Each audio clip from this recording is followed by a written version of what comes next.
Hashtag why labours are migrant, hashtag मजदूर प्रवासी क्यों।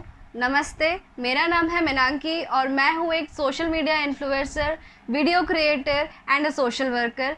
इस मुहिम में मुझे जोड़ा गया है विशाल दीप नायर जी की तरफ से और मैं उन्हें बहुत बहुत धन्यवाद कहना चाहती हूँ कि उन्होंने मुझे इसमें इनवाइट किया।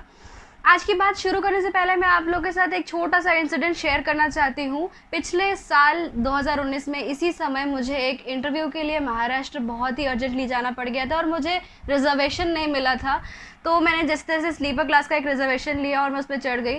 तो मैं क्या देख रही थी कि मेरे साथ उस ट्रेन में स्लीपर क्लास में जो ट्रेन की कैपेसिटी होती है ना, उस कैपेसिटी से 3 गुना ज़्यादा लोग वहाँ ट्रैवल कर रहे थे। लोग ज़मीन पे लेटे हुए थे, लोगों के पास जगह नहीं थी, एक सीट में 2-3 लोग बैठे थे। मैंने खुद अपना सीट एक लेडी के साथ शेयर किया था क्योंकि उनके पास एक 1.5 साल का बच्चा था और हम वहाँ बैठे और मैंने उनसे बातचीत स्टार्ट की। तो उन्होंने मुझे बताया कि वो एक लेबर है जो कि वो छत्तीसगढ़ से महाराष्ट्र जा रहे हैं वहाँ काम के लिए। तो मैंने उनसे पूछा इतनी भीड़ क्यों है इस ट्रेन में। तो उन्होंने मुझे बताया कि इस समय पे हमें वहाँ पे कॉन्ट्रैक्ट्स मिल जाते हैं, इसीलिए हम यहाँ से वहाँ काम करने जाते हैं।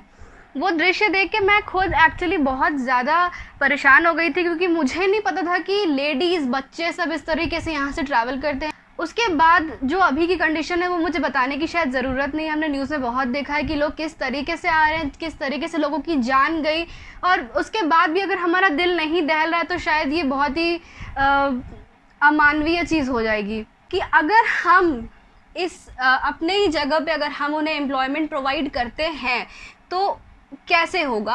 मेरे पास 2-3 पॉइंट्स हैं जो मैं आप लोगों के साथ शेयर करना चाहती हूँ। पहला ये कि हमारे छत्तीसगढ़ को धान का टोकरा कहा जाता है। यहाँ सबसे ज़्यादा धान प्रोडक्शन होता है और शायद यहाँ का जो एटमॉस्फेयर है, क्लाइमेट है, वो सबसे ज़्यादा सूटेबल है धान प्रोडक्शन के लिए। पर क्या आपको पता है कि सिर्फ मिडिल ऑफ द छत्तीसगढ़ के सिर्फ जो मध्य भाग है वहीं पे धान अच्छे से प्रोडक्शन होता है क्योंकि इरिगेशन फैसिलिटी या जितना पानी धान को उगने में चाहिए होता है उतना वहीं अवेलेबल है। नॉर्थ और साउथ का क्या, नॉर्थ साउथ छत्तीसगढ़ में लोगों के पास धान प्रोड्यूस करने का कोई ज़रिया नहीं है।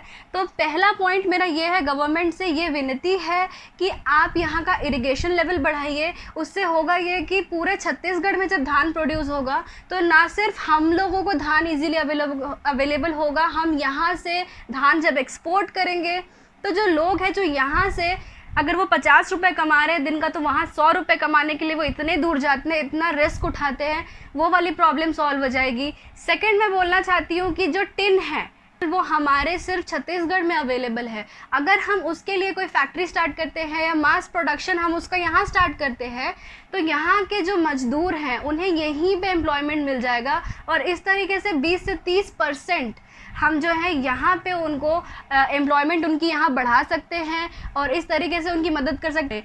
तीसरा मैं बोलना चाहती हूँ क्योंकि मैंने सोशल वर्क्स में ही पढ़ाई की है तो हम गांव-गांव बहुत घूमे हैं और वहाँ हमने देखा है कि स्व सहायता समूह जो लेडीज़ का ग्रुप होता है 10 से 15 लोगों का वो मौजूद है और बहुत ज़्यादा एक्टिव है। तो जितने भी हमें यहाँ पे जो स्किल के लिए जो भी हमें मिलता है अगर वो उन लेडीज़ तक पहुंचाया जाए तो वो अपने अपने गांव में बहुत अच्छा इन्फ्लुएंस करती हैं अपने लोगों को समझाने के लिए। अगर वहाँ की जो लेडीज़ हैं अगर वो इन्फ्लुएंस हो जाती है और अगर वो छोटा मोटा काम शुरू कर देती है तो यहाँ से जब हम चीज़ें बाहर एक्सपोर्ट करेंगे उनका बना हुआ तो वो उस तरीके से वहाँ पे एम्प्लॉयमेंट की बहुत अच्छी इंक्रीमेंट होगी। मेन प्रॉब्लम है हमारे छत्तीसगढ़ का एक्सपोजर नहीं। यहाँ पे इतना आर्ट है, उस आर्ट का बाहर एक्सपोजर नहीं है। अगर बाहर एक्सपोजर हम दे सकें, अगर गवर्नमेंट हमारी इतनी मदद कर दे तो इन जो लोग हैं इनकी रोज़ी रोटी यहीं पे डेवलप हो सकती है। मैं अपना वीडियो यहीं बंद करती हूँ। धन्यवाद।